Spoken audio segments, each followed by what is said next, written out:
All right, guys, welcome to another episode of the Protestant Libertarian Podcast, but not a full episode. This is just a mini episode, or not even really a mini episode. This is more of a teaser for the episode that was released on the RSS feeds this week. As I've said before, I'm with the Libertarian Christian Institute, and they want us to produce more videos for YouTube.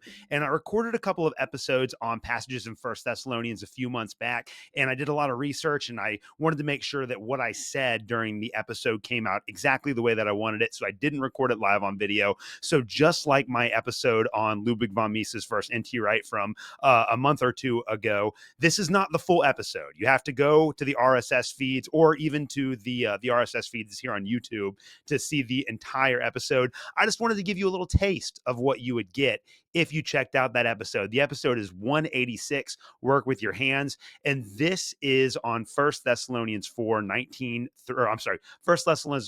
Thessalonians 4, 9 through 12. See, this is why I don't want to do things on video all the time, because sometimes I misspeak, and I don't want that in my RSS feed episodes. But this passage in 1 Thessalonians goes something like this. Again, this is 1 Thessalonians 4, 9 through 12. Nailed it.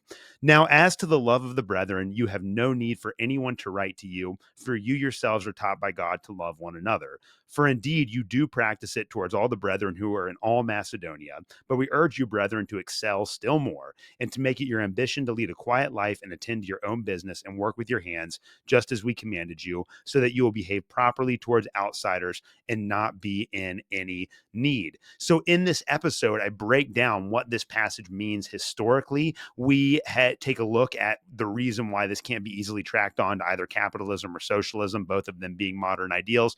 And we look at kind of the socio-cultural background of a passage like this, where many New Testament scholars have tied this to the Greco-Roman patron-client system, where there are these clients of wealthy patrons that are essentially given certain benefits by the patron in response for certain political obligations. And Paul wants people that are involved in those patron-client relationships to cut ties with their patrons because of the identity of the church and because of Paul's cruciform ethic. And so we deal with kind of Paul's wider vision and his understanding of how Christians ought to interact with one another. And then we look again at the historical factors that underlie this text. This has often been brought into modern economic and political conversations in, I think, a very irresponsible manner. And so we try to ground this in a historically relevant and faithful manner. So I hope that you guys really enjoy this episode. There will be links to it, hopefully, in the show notes for this YouTube video. Again, I hope you enjoyed this short bumper. And if you can, go listen to